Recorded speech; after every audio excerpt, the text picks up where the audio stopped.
Sige, please be seated. Okay, ang ating topic, tuloy tayo sa... So, naintindihan na natin yon, sense knowledge at saka revelation knowledge. So, nagkaroon ako ng realization din na even na meron na tayong nasa plano na tayo ni Lord, but when we allow our thought, no, yung ating carnal mind go into that direction, we will go to the back again to the sense knowledge. Naalala mo yung Romans, tingnan, buksan nga natin yung Romans 8. Ito muna tayo. Romans 8, sa easy translation, Ate Ana. Kasi ito talaga yung battle of the mind talaga. Ito yung thought natin na kailangan yung mindset natin maayos. Kaya yung Romans 12 verse 2 sinabi, do not be transformed, but be conformed by the renewing of our mind. Every day, confess nyo, Lord, I offer to you my body, and I choose to renew my mind. Sa verse 5, sinabi niya dito sa easy translation, some people do what their weak human thoughts want them to do. Tingnan mo ha, some people do what their weak human thought want them to do. Hindi ikaw yun. Yung human weak thought mo, no, ginagawa mo yun na hindi naman ikaw talaga tama sa isip mo. Okay, next verse. Verse 6, may kukunin lang ako dito. People who let their human thoughts roll them will die. Verse 6. People who let their human thoughts. So wala na si Lord dito eh. Niredeem na tayo ni Lord. Tama. Pero ito yung free will na binigay ni God sa atin. So people who let their human thought roll them will die. Ano yung death na to? Spiritually. But people who think about what God's Spirit wants will live, will have life with glory. Kaya bawat ginagawa natin, dapat isasalang muna natin, Lord, ito ba talagang gusto mo ipapagawa sa akin? Hindi yung pag sumasagi sa isip mo, diretso ka na, without asking counsel, without inquiring the Lord. Kasi hindi lahat pumapasok sa isip natin na akala natin okay, maganda, ay tama. Hindi. Kailangan ibalik natin kay Lord. Amen? Sinabi, but people who think about what God's Spirit wants will have life with God. They will have peace inside themselves. Gusto mo nang mabuhay ng walang peace? So, dito ko nakita na a revelation knowledge is that, you know, this is what the Lord want me to do. Pag ginagawa mo yon, anong mayroong benefit ka? Peace. Kahit anong pray mo, Lord, bigyan mo ako ng peace. Sumunod ka nung sinabi ko. Magkaroon ka ng peace. If our human thoughts, if our weak human thought rules us, we become God's enemies. Gusto mo yung kaaway ka ng Diyos? Akala natin, pag hindi ka sumunod kay Lord, sige, kakarmahin ka kasi hindi ka sumunod kay Lord. Yung ba? Bunga na kasi yun ang nasa isip mo. Kasi weak nga siya. Bakit weak? Hindi ka kumakain eh. Pag ang katawan natin, hindi natin pinapakain, body natin, hindi natin papakainin, magiging mahina ka, mamamatay ka. Ganon din. Kahit na lagi tayong nagpipraise the Lord, hallelujah, kahit present tayo dito sa Sunday. Kumakain ka lang pag Sunday, sige, subukan mag-fasting ka, isang linggo. Makapagtrabaho ka pa ba? Makapag-isip ka ba ng matino? Hindi. So kayo yun nangyayari. Nagiging weak yung thought. Kayo yun ang nagro-rule. At sinabi yung become God's enemy. People like that do not want to obey God's law. They are not even able to obey it. Why? They are weak. So yung isip nila dito sa mundo, yung gusto kong gawin, ito yung gusto kong gawin, ito yung gusto kong gawin. Hindi ngayon eh. For a while, but at the end of the day, nothing will happen. At hindi yun ang plano ni Lord sa buhay natin. Amen? Kayong free will na binigay. Lord, sumunod talaga ako. Gusto ko talaga susunod sa iyo, Lord. Okay, verse 9. But you are not like that. Praise the Lord. Sabi mo, dati ganun ako. Ngayon, hindi na. Oh, pumasok ka na ngayon. Sa verse 9 ka na. But you are not like that. But you are not like that. You no longer obey your weak human thought. Instead, you obey God's Spirit as your guide. That is true. If God's Spirit is really living in you, but if you only does not have Christ's Spirit in them, that person does not belong to Christ. Decision talaga na sumunod kay Lord. Amen? Hallelujah. Praise God. Verse 10. But if Christ lives in you, you have a new life because of His Spirit. Your body will die one day because of the power of sin, but your spirit lives because Christ has made you right with God. Okay, yun lang yung gusto ko ipakita muna ngayon. Ito yun. Pag weak yung thought mo, you are ruled by your thought, you will die spiritually. Amen? But praise God, pwede kang mabuhay uli. Parang halaman na hindi na nadidiligan, ganun na.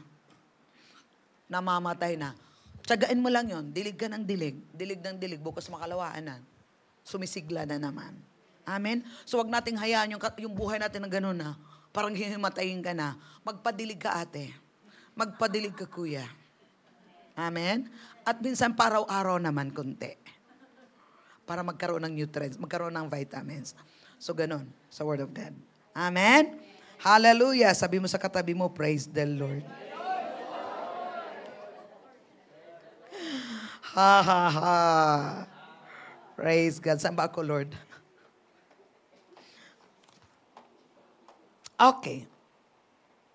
Dito tayo sa Revelation. That is a revelation, right? Okay. Punta tayo. Balikan muna natin. Establish muna natin talaga ito. Why is revelation given? Para gawin natin. Kapatid, 8,000 yung pangako ni Lord dito sa Bible. Sinabi nila 8,000. Ngayon, itong 8,000 na yun, kailangan mo malaman, kahit isa man lang. Kailangan meron man lang isa lang nagliliwanag, na kahit saan ka magpunta, meron kang isang pangako ni Lord. Yun yung revelation. Amen? Na buhay sa'yo, nagliwanag sa'yo, tapos mapapansin mo lang, pag mayroong problema, hindi. Tapos hindi na siya mawawala sa isip mo at alam mo saan yun sa Bible. That is revelation. Why God reveal it to you? So that you will use it. Kaya ang Word of God, hindi lang siya, ulitin ko, hindi lang siya pang utak. Ang Word of God, pang puso, para mailabas mo sa nguso. Tingnan natin sa Deuteronomy 29:29. Okay. Mukhang kailangan ko ditong bumalik. Naturo ko na to pero just anointing here. The secret things belong to the Lord, our God, but those things which are revealed belong to us and to our children forever, that you may do all the words.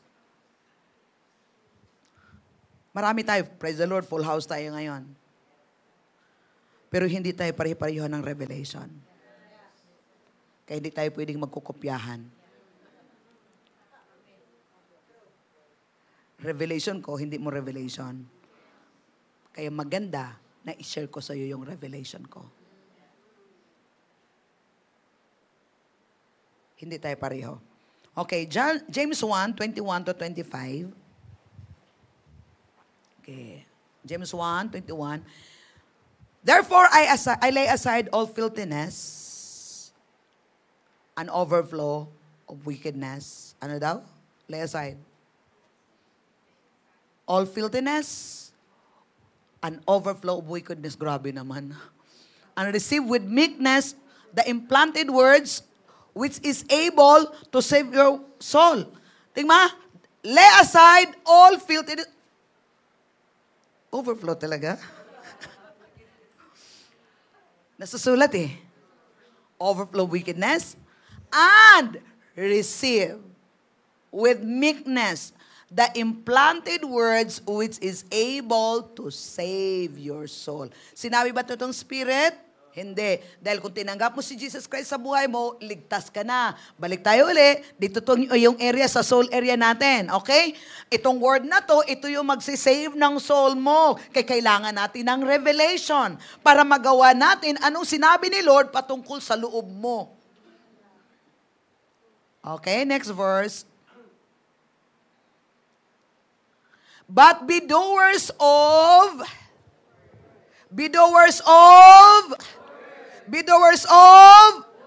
and not hearer only. Anong result? Deceiving yourself. Ang tanong, anong word?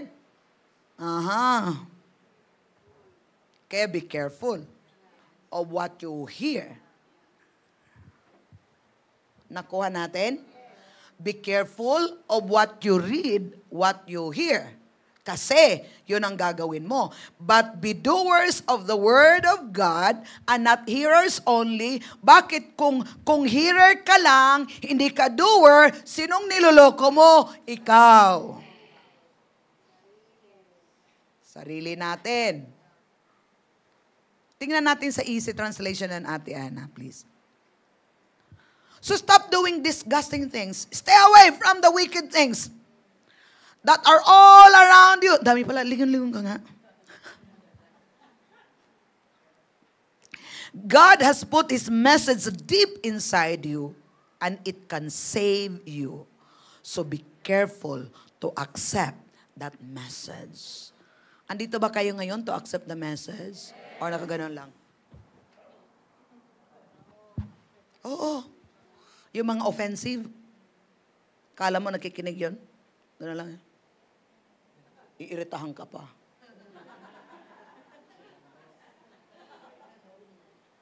Tapos yung mga alam ko na yun. Pabalik-balik. Kaya walang pagbabago. Bakit? Walang intention to accept the word. Walang intention to receive the word. Kaya walang pagbabago. Kasi di ba, yung message, yun yung magbabago sa atin. Okay, next verse. Friend nyo ako ngayon. Okay, but be careful to do what God says in His message. Kaya kung ano yung naririnig natin, kaya nagsalita ako. Hindi lang yung boses mong naririnig, yung word na nag-speak sa'yo. Gawin mo. Be careful to do what God says in His message. Do not only listen to it. Do not make that mistake. Don't be deceived. Ngayon, paano ka pa makakarinig sa akin? Sa word, na na-offend ka na.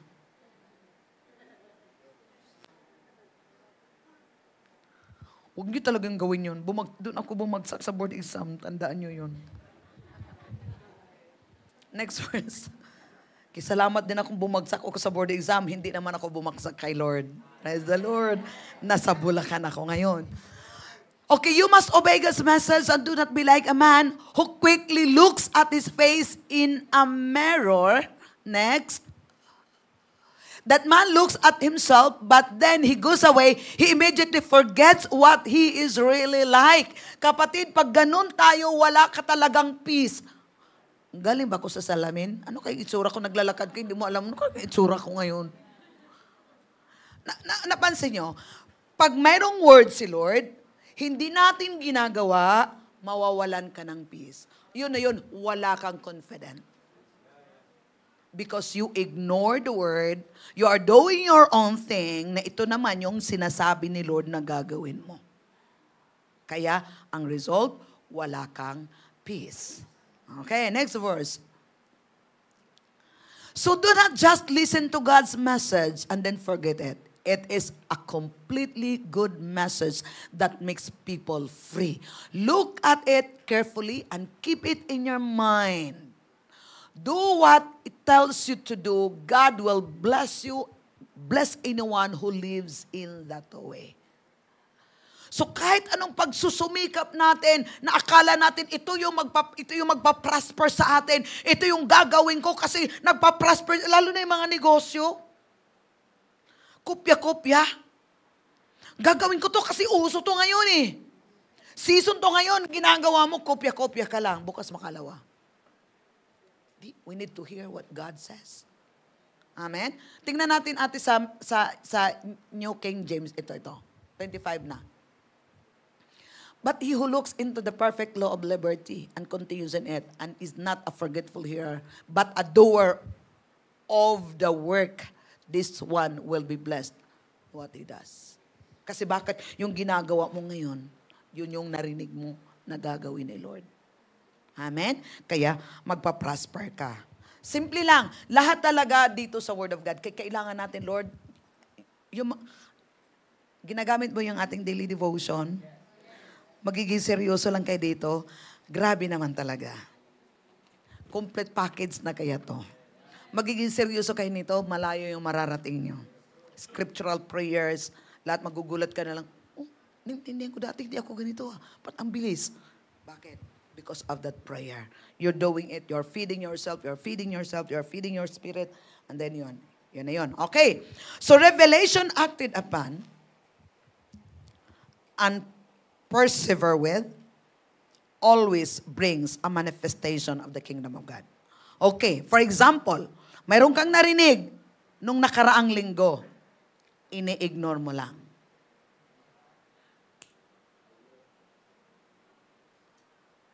Dating si challenge. Tak! Hindi yung alam mo lang.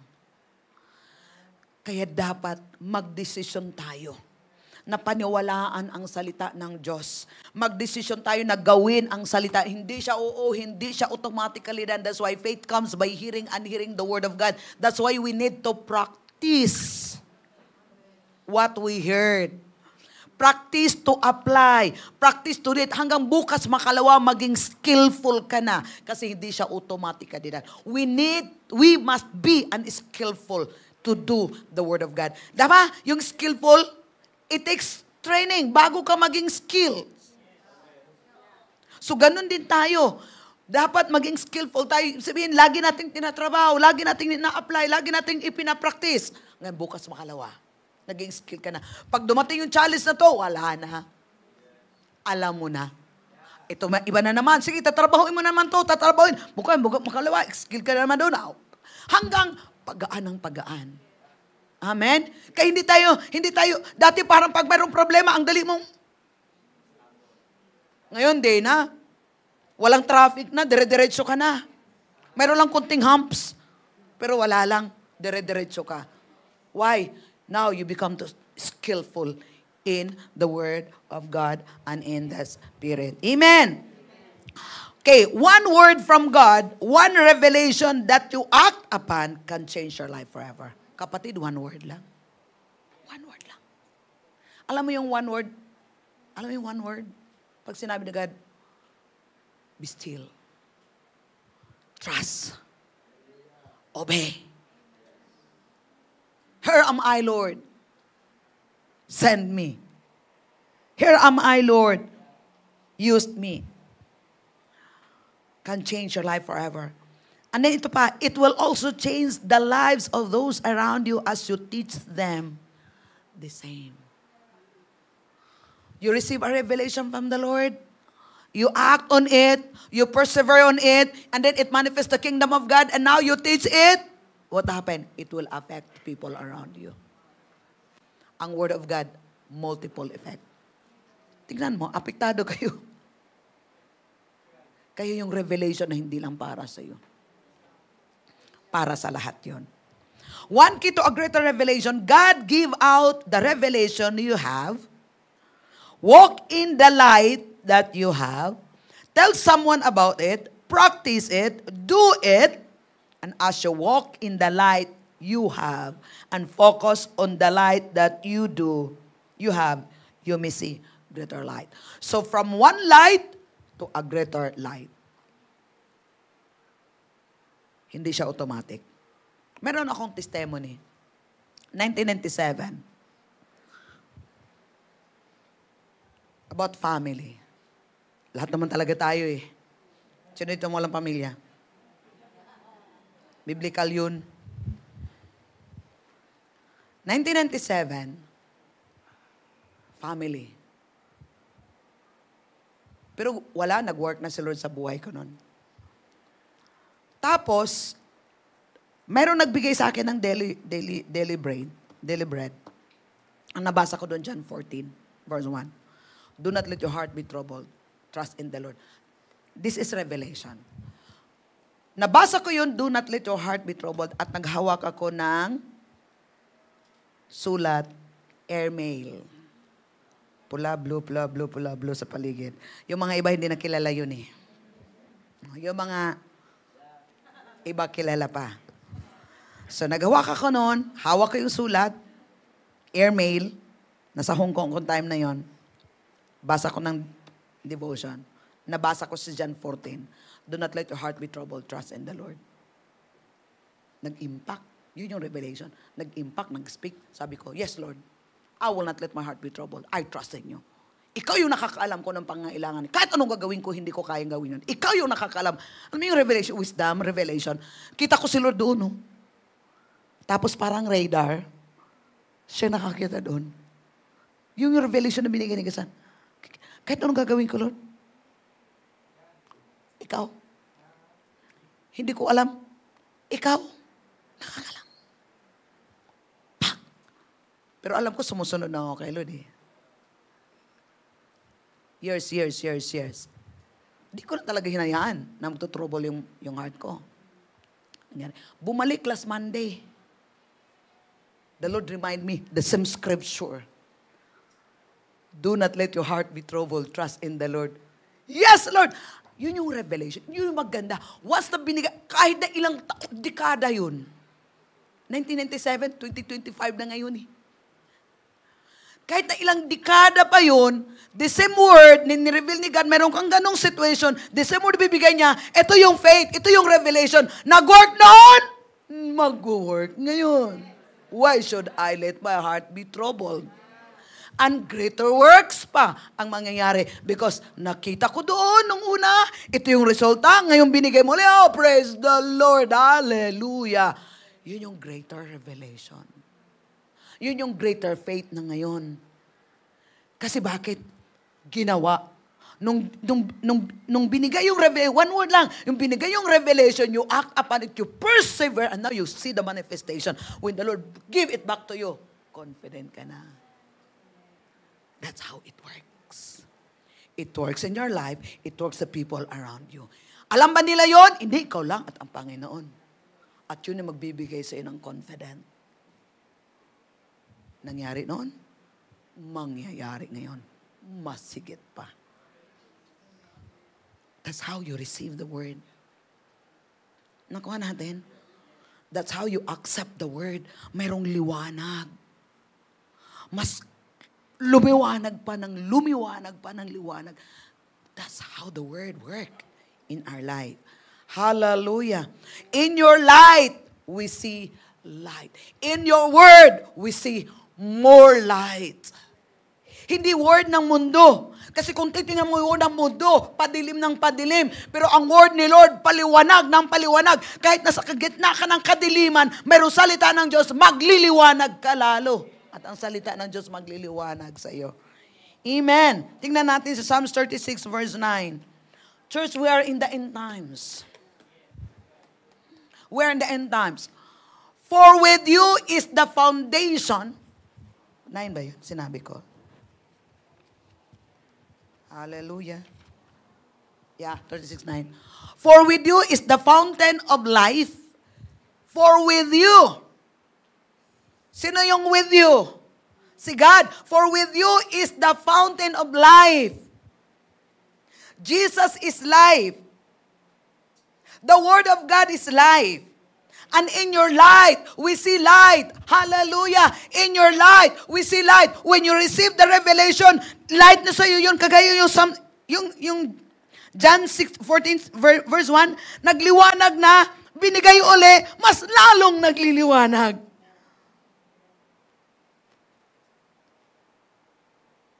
May salita ba tayong pinanghawakan? Yun yung mga word na ninanakaw ng kaaway sa buhay natin. Akala natin, ay, nagbabasa naman ako ng Bible. Nagsisimba naman ako. Nagpe-pray naman ako. Ba't walang nangyari? Okay, mag-usap tayo ate at saka kuya. Nung nagsimba ka, nung nagbasa ka ng Bible, meron ka bang nakita? Meron ka bang narinig? Meron. Binabasa ko nga. O ngayon, anong ginawa mo? Yun. Hindi lang nakita mo, hindi lang nabasa mo, hindi lang narinig mo, anong ginawa mo?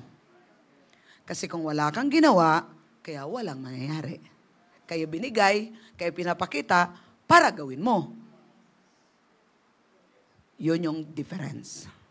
The doer and not the doer of the word. But the word always work. Amen? When you mix it by faith. You are a master of circumstances. Tanda natin, master tayo ng circumstances. This idea may sound crazy or extremes, but it is very consistent with the Bible if we will make God's word our highest authority. Sa mga buhay natin, ito pang matandaang dealing na talaga ito ngayon. Sa mga buhay natin, ano ang final authority mo? Sa bawat decision na gagawin mo sa buhay mo, ano yung final authority mo? If it's not the word of God is your final authority, you will go down. You will be defeated. Ito dapat yung final authority. Kahit na anong sasabihin ng doktor sa'yo, what God said.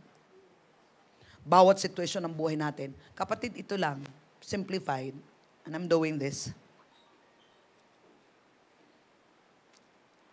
Bawat sitwasyon ng buhay natin, anong season ka man, kanina sa devotion natin, sa exhortation natin, therefore, when the times of trouble comes, ang tanong, what is your word? Dapat, pag mayroong problema na darating sa buhay natin, ang hahanapin kaagad natin, Lord, give me the word. At ito yon. Minsan, bago pa darating ang problema, may word na si Lord. Kaya pala, narinig ko yun eh. Oh, ito yun ha. Kunyari, last Sunday, mayroong word, narinig mo. Hindi mo sinulat, pero hindi nawala sa isip mo. Dumating ngayon si challenge, pinalala ng Holy Spirit, pero ini-ignore mo. Talo ka. Kasi, yun yung sword na may challenge ka, nagbigay si Lord ng word, dapat kinuha mo yung word, nilabay mo sa bibig mo. Kasi yung swords. That's how we enforce. That's how we fight the good fight of faith. You put the word in your mouth. You speak to this mountain. We need, our mountain need the voice of our mouth. Sinabi pa ni Brother Mark Hankins, if you don't know how to move your mouth, you cannot move your mountain. We need to practice moving our mouth so that we can move our mountain. That's why, ito na naman dito lagi. Kompleto to. Declaration and confession. Practice moving your mouth by confessing, declaring this. Because if you can move your mouth, you can move your mountain. God will not move your mountain. He gave us the authority. Amen? Hallelujah. Praise God. So kaya yun, matalo tayo kasi hinayaan lang natin. Nagbigay na si Lord ng word. Minsan yung mukha ko pa, pinapaalala sa'yo. Kaya yung boses ko. Sino naka-experience yun? Boses si Pastor. Mukha ni Pastora. Ibig sabihin, palatandaan na yon. May gera. Ano bang narinig mo kay Pastora? Gamitin mo yon. Tanggalin mo na yon. Sword yon. At panalo ka. Amen. Hallelujah. Praise God. So this is how Adam was created. God's original plan for man. That is what Jesus was when He walked on the earth. We are told to walk like Him and do what He did. So sinabi ni Lord, Di ba? Adam walked with God, pero nung nagkasala siya, nagtago na siya, but praise God, dito naman si Jesus. Jesus walk with God. Kaya din tayo, tinawag din tayo to walk with God, to walk with Jesus. 1 John 2 verse 16 na natin, 1 John 2 verse 6. Practice lang mga kapatid. Hindi talaga to dito religion. Ay, uwang ko lang, kung maghanap kayo ng religion na doon kayo. He who says he abides in me, ought himself also to walk, just as he walked. Tingnan natin sa Tagalog, ate. Ang sinumang nagsasabing siya ay sa Diyos, dapat siyang mamuhay ng tulad ni Jesucristo. Ang hirap pala na magiging Kristiyano. Sabi nyo, ang buhay ng Kristiyano ay masayang tunay. Yay! Masayang tunay. Yay! But who?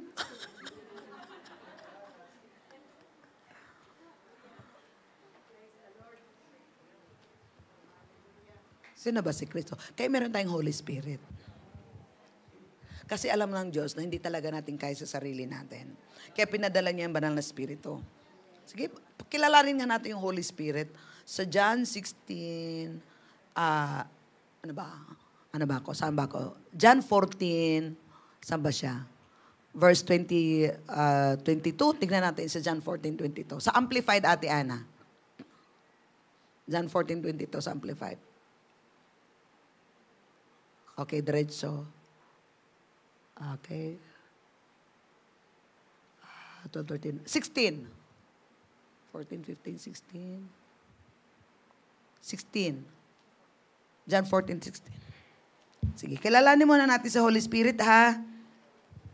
Okay. Ayun. Ito na. Sinabi niya, I will ask the Father and He will give you another helper. Kaya hindi ka mahirapan kasi may helper ka. Meron kang comforter, meron kang advocate, meron kang intercessor, meron kang counselor, meron kang strengthener, meron kang standby to be with you forever. Ngayon, bakit tayo nahihirapan? Kasi nga, yung ating human thought. Hindi tayo nagdesisyon mag-yield sa Holy Spirit. Hindi tayo magdesisyon na pakainin natin yung sarili natin salita ng Diyos. Hindi tayo nagdesisyon na gawin yung salita ng Diyos, i-apply sa buhay po natin, kaya nahihirapan po tayo. Pero magdesisyon lang tayo. Totoo. Sabi mo, Pastor, ano totoo? Madaling sumunod kay Lord. Madali. Ang mahirap, yung pagdesisyon. Pero the moment na magdesisyon ka, hindi na siya mahirap. Kasi ang desisyon kasi, sa'yo yun. Hindi si Lord pwede na magdesisyon para sa'yo. Pero once na magdesisyon ka na, kapatid, grace come. Heaven will back you up, kaya magawa mo talaga lahat ang pagsunod sa Panginoon dahil nag-oo ka, back upan ka ng Diyos kasi hindi siya makapag-oo sa'yo. Come on, sabi ni Lord, come on. Kaya pinapadala ko yung Holy Spirit sa'yo, tutulungan ka ng Holy Spirit. Anong ginagawa mo? Wala kang bayad eh. Alam mo, simplify na kayang prayer ko ngayon as we grow. Holy Spirit, tulungan mo yung kapatid ko. Holy Spirit, tulungan mo yung pamilya ko. Holy Spirit, tulungan mo. Helper siya. Holy Spirit, tulungan mo ako dito. Ba't pahirapan natin sarili natin? By standby nga siya 24 hours eh. Kaya narapan tayo kasi hindi tayo humingi ng tulong. And you pray in the Spirit. Tapos gawin ng imagination. Kasi yung authority nasa atin eh. Holy Spirit, tulungan mo ako dito. Anong gagawin ko dito? Ramaso Kolomonda, Ramanda. Kasi nagdesisyon na. Amen? Ngayon ang ginagawa mo ngayon, kasi nagdesisyon ka na, partner mo na si Lord. Gagawin mo na ang pinapagawa niya. Hindi na po pwedeng hindi mo gagawin pinapagawa niya. Kaya it takes patience.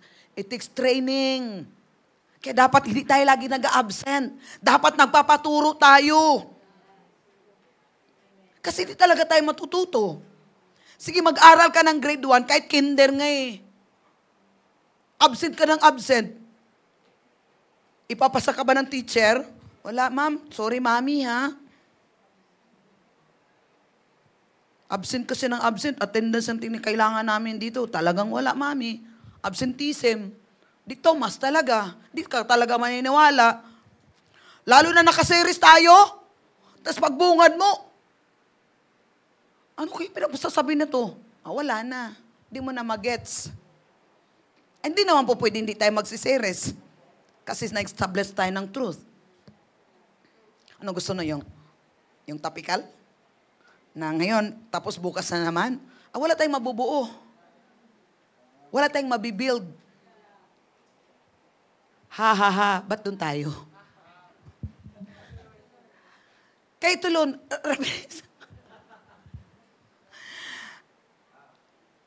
if you don't know how to move your mouth, you cannot move your mountain. Okay. That's why be careful of what we say. The Holy Spirit, hovering. Wala kang pera. Dami mong bills. Sabi ng Holy Spirit.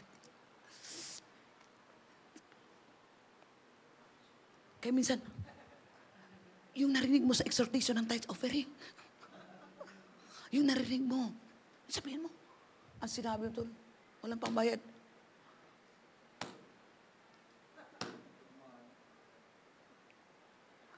All my bills are paid in Jesus' name. I call my bills paid in Jesus' name. I call my bills paid in Jesus' name. I call my bills paid in Jesus' name. Hindi mo makol.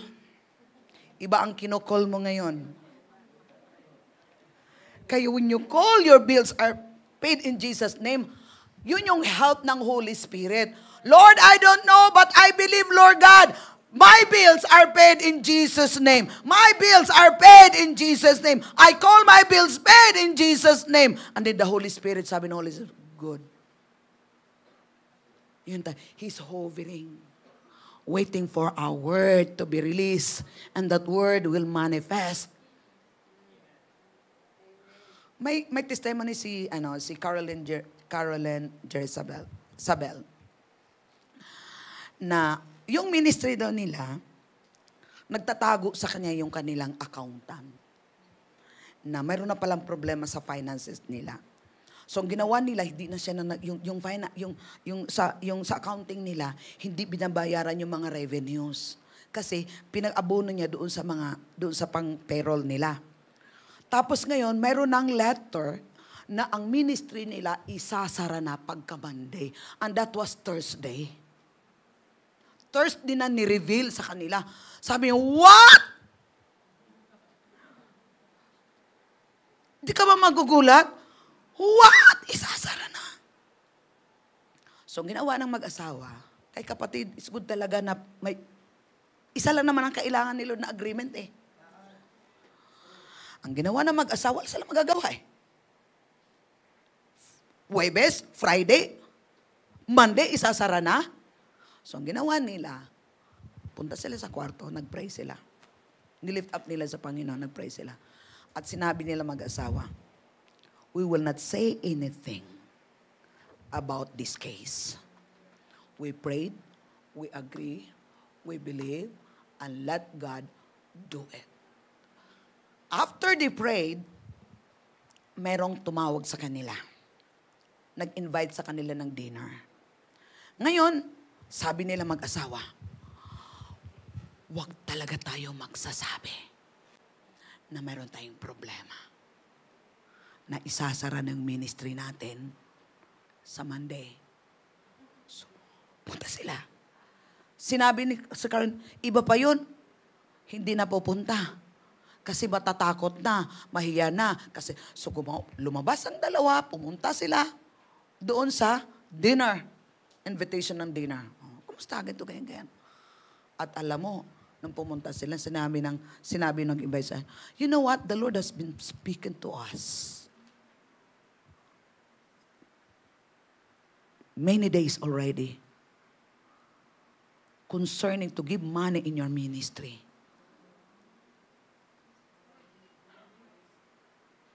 Really? Tapos, hindi talaga sila nagsabi. Binigyan sila ng pera. Nung binigay sila ng pera, exact amount what they need. The following day, Friday, settled. Why? They learn to move their mouth and to move their mountain. Ang required lang naman ni Lord, if you can believe, all things are possible.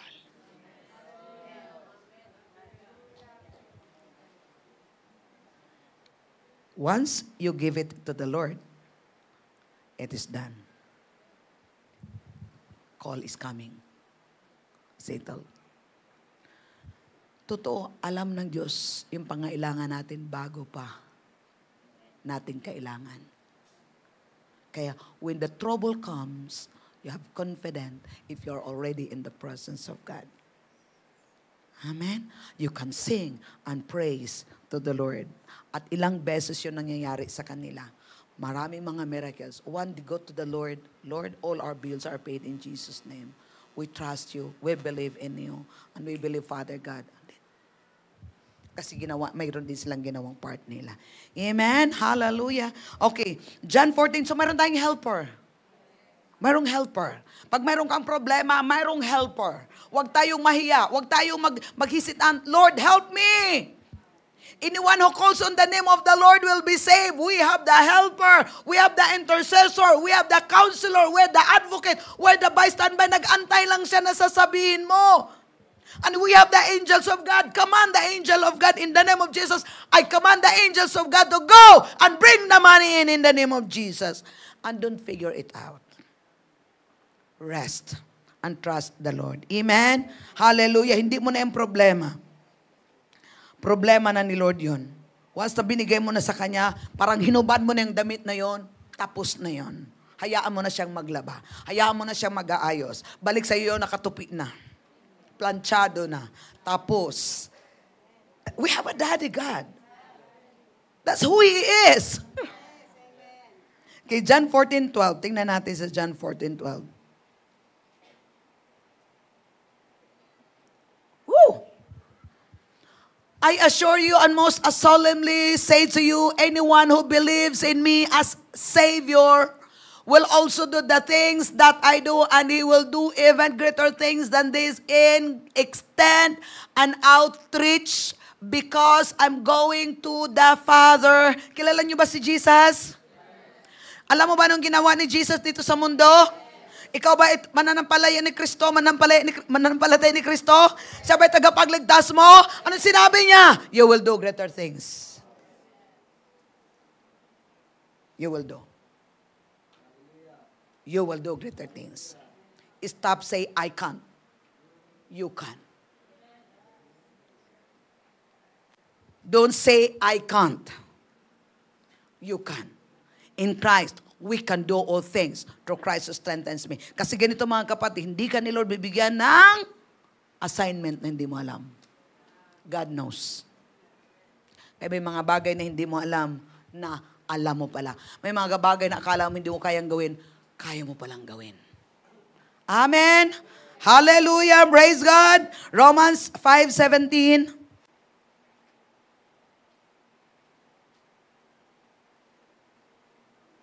Ano bang ginagawa ni Jesus? Naglihan ng sick and they recover. In the name of Jesus, Lord, you said in the word, if I can believe, I lay hands to the sick and they shall recover. They shall recover. Lord, you said in your word, oh God, you give and it shall be given to you. Lord God, I give. In Jesus' name. Lord, you said in your word, God, that you hear the prayer of the righteous. Thank you, Lord God, that I am righteous. Thank you, Father God, that you always hear my prayer in Jesus' name. So the more you increase in the knowledge of the word, the more your life will become simplified. We need to increase in the knowledge of the word. Amen. Hallelujah. Praise the Lord. Romans 5:17. For if by the trespass of the one Adam death reigned through the one Adam, much more surely will those who receive the abundance of grace and the free gift of righteousness in eternal through life, one Jesus Christ. Tingnan natin sa New King James. Ha ha ha. For if by one man's offense death reigned through one, much more those who receive abundance of grace and of the righteousness will reign in life through one. God called us to reign. Amen. We're above our circumstances. We are seated with Him in the heavenly places. We are fighting our victory from in the position of our battle in the positions of victory. We're not trying to be victorious. We're not trying to be healed. Ulitin ko, we're not trying to be healed. We're not trying to be healed. We're not trying to be healed. We are the healed of the Lord. Satan put sickness in our body. Stop trying. We are children of promise. We are the receiver. Amen. If you are doubting, that's why you are trying. But if you are believing, you are receiving. Nakuha natin? Stop trying to be rich. You are rich. Stop trying to have plenty of money. God will supply all your needs according to His riches in glory. Stop trying to be peaceful. You have the peace of God. Yung word na trying, stop. That's not your identity. Trying to be healed. I am healed. I am healed. I am healed. In the name of Jesus. I am healed in the name of Jesus. Okay. Pastora, sinabi mo you are healed in the name of Jesus. Eh bakit meron sakit? Because Satan is aftering the word. Kanino nang gagaling yung sickness? Kay Satan. For what purpose? For the word. Now, you are expert, you are skilled to move your mouth. And you know what God said? In the name of Jesus, I am healed. I'm not trying to be healed. I am healed. I'm not trying to be healed. I am healed. I'm not trying to be strong. I'm strong in the name of Jesus. Everything in Him is yours. So kailangan natin ng learning. Kailangan natin ng knowledge. Kailangan natin ng revelation. Kailangan natin ng practice. Amen? Kasi kung di natin, may sakit ako. So you are agreeing. Kanino ba nanggaling yung sakit? So you are agreeing with Satan. So lahat ng hindi maganda sa buhay po natin, kanino galing? Why you are putting it in your mouth? So once we put it in our mouth, we agree with him. Pastor, ang hirap pala sa umpisa. Kasi kailangan natin ng renewing. Kaya nga, renewing ng mind. Yung word pa, meron pa akong nabasang word na you have to retrain your mind. Another word of renewing, you have to retrain your mind kasi yung mind mo sanay sa ganito. Ngayon, i-retrain mo. Saan mo siya i-retrain? Dito sa training ng Lord. Dito sa truth. Are you okay? Naguhan niya ako. Ha ha ha. So we roll through the revelations of what has already been done. We roll on the basis of what Jesus has already accomplished and made available to each one of us. Okay, not because of what we did. Yung laging sinabi na hindi dahil sa ginagawa ko, kundi dahil sa ginagawa ng Diyos sa buhay ko. Sinabi ng Lord, sa pamagitan ng kanyang sugat, ako'y pinagaling na. Kaya niwala ko'y magaling na. Kapatid, ito yon. Ano ba talaga ang issue dito? You will have because you believe. You have it. Kahit nang sabihin mo, di naniniwala naman talaga ako, naniniwala na ang tanong, anong pinapaniwalaan mo? Di naniniwala naman talaga ako, naniniwala naman talaga ako na pinagaling na ako ng Diyos. Aha. Kuha mo? Naniwala naman talaga ako na pinagaling na ako ng Diyos. Naniwala naman talaga ako na pinagpipre ko na ito. Naniwala ako pinapagaling na ako ng Diyos. Pero, ba't opposite doon sa nakikita ko? Because if you really believe that you receive it, you will act upon as what the Word of God said. Acting. Hindi sapat, ang faith kasi, verb siya eh. Kanina sa CR. Oo nga no. Ang faith is verb. Hindi po pwede siyang walang action. So if you say that by, you believe that you receive it, you believe that you are healed it, then act as if. And it's not denying. You're acting the truth. And the manifestations will come. Nakuha natin? Okay. For example, pagdating sa finances, okay, nag-pray ka, ito yun, yung pangailangan mo, Lord, thank you, Lord God, Lord, I believe, Father God, Lord, ito yung mga pangailangan ko, Lord, Lord, I believe, Lord, I receive it, Lord, I believe, I receive it, Lord, I believe, naku, isang araw na lang, 24 hours na lang, wala pa rin, Lord, I believe, I receive it, Lord, Lord, I believe, Lord, ilang oras na lang, mag-judit na lang, wala na. Doon matitest kung talaga, kung totoong naniniwala ka. Kasi, nung malayo pa, isang linggo pa, okay pa. Lord, I believe talaga, Lord. I believe, I receive it, Lord. I believe it. Nung palapit na ng palapit, doon na. Kung nagpapanik ka na, fake yun sinabi mo. Kaya walang resulta. Kasi ang believing talaga, palapit ng palapit, you're not moved. You're not moved. And God will give you the wisdom. Tapos, ang problema. Na walang naririnig sa bibig mong na problema ka. Sound mind. So yung trusting. Why? Nilagay mo kay Lord, sa kamay niya. Hallelujah. Thank you, Lord. Sabi ni Satan, malapit na, 1 oras na lang. Andiyan na yung mamumutol. Thank you, Lord. It's not my problem, Lord. Hallelujah. Yes, Lord. The more ka mag-intense mag-rejoice. The more na mag-worship ka. Kala mo, Satan? Problema yun. Problema mo yun, Lord. I worship. That's faith. Kaya hindi ka rin ng gano'n, magtataka sa'yo, kaya hindi ka talaga maintindihan. Yung iba nagkagulo-gulo na, tapos ikaw yung mukha mo, ganun pa rin.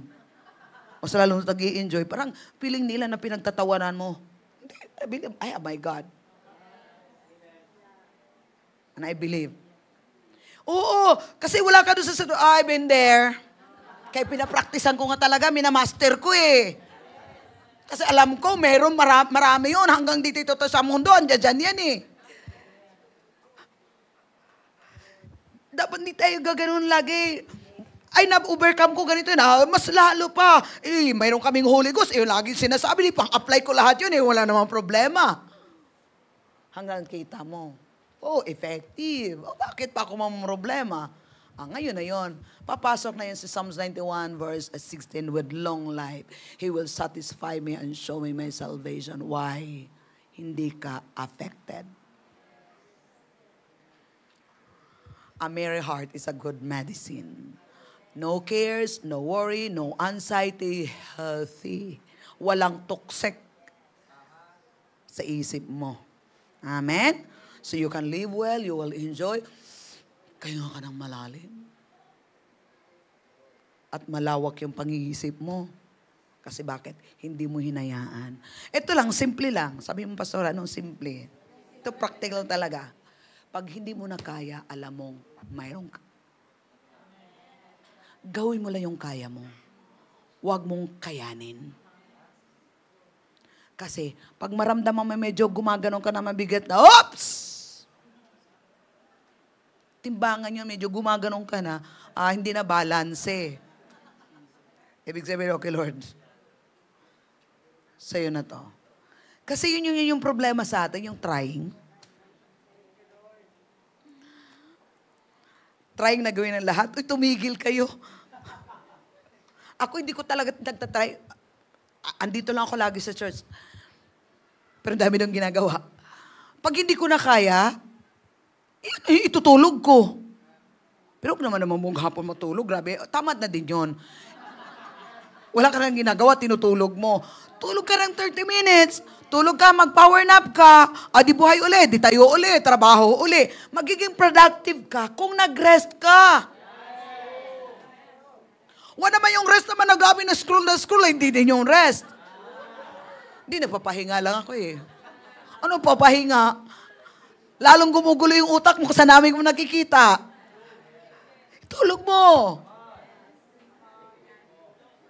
Di ba? So pag tulog mo, nag-power nap ka, 30 minutes, pagbalik mo, Tapos na. Ang dami, marami ka nang ginagawa. Huwag mong pilitin yung mga bagay-bagay na hindi mo kaya. Set aside mo yung iba. Bigay mo. Yung mga imposible na huwag mong gawing posible. Hindi yun. Hindi mo trabaho yun. Yun yung magpapatay sa atin ng madali. Kasi pinipressure mo yung sarili mo. Okay lang. Pwede tayo magiging freedom na nga tayo eh. Okay, ito yun. Ito yung pinapractice ko talaga yun. I need to practice what I preach. Kasi gusto kong mabuhay ng matagal. Alam ko nakanumero yung nung buhay ko dito sa mundo. Ngayon, kung hindi ko siya gagawin, hindi ko ma-fulfill yung plano ni Lord. Sinabi ni Lord, when long life, baka sa 70 pa lang ako, wala na. Hindi, alam mo yun, how do you know that you are already done here on earth? You know, and you know, and you know, and you know, and you will really know that. Kasi, nung bago pala ako dito, alam ko kung paano ano yung feeling na mamalapit ng mamatay. Kasi inaway ko talaga dito ng demonyo. Na parang, na-testimony ako, parang, isang bitiw na lang niya, patay na ako. Ako lang pala mag-isa. Pero na-decision talaga ko, Lord, ayoko mo nang mamatay. Hindi pa ako tapos. Alam kong hindi pa ako tapos. Choice mo din yung kung gusto mong mamatay. Pero ang tanong, tapos ka na ba? Huwag tayong umalis sa mundong ito kung alam mong hindi pa tapos. Kaya kung alam mo na mayroong assignment ka dito sa mundo, mayroong pinapagawa ni God, ayusin mo ang sarili mo. Kung pagod ka, matulog ka. Huwag naman laging tulog. Gawin mo lang yung alam mong anong pinapagawa kay sinabi niya, go, ask. Kasi ipapakita niya, alam mo kahapon nagpe-pray tayo, ang sinabi ni Lord, study. Okay. Kasi napapansin ko parang, ito na lang talang ginagawa ko dito. Parang sounds na naboboring ako. Kunti lang, siguro mga 1% pa lang naman. It's good na na-detect mo yung 1% kasi padadamihin mo, pa-ignore ka. Then I prayed. Tapos kahapon sabi niya, study. Oh, praise the Lord. Si Charlie Kirk, 100 books per year. Ako, kahapon binilang ko kaagad. Praise the Lord. Naka-21 na ako. Ay! Good job. Discipline. So kung nakagawa siya ng 100, sabi ko, dapat noong pa, last year pa ako nag-umpisa eh. Dapat noong pa, dami ko na sarang alam. Hindi pagpapalaki ng ulo. Alam kung anong pinapagawa ni Lord at paano ko siya gagawin. Iba kasi yung pagpapalaki ka ng ulo, gagawa ka na maraming information para laki yung ulo mo. Hindi. Mag-aaral ka para magawa mo kung ano yung pinapagawa ko sa'yo ng tama. Di na nawawala ako study. Okay, kagabi, di kailangan ko magbasa ng Bible. Kailangan ko magbasa ng libro. Kailangan magbasa. So nabago ngayon perspective ko. Na hindi lang siya basa-basa na rin ko mag-study. Mas lalo ko mag-study. Bakit?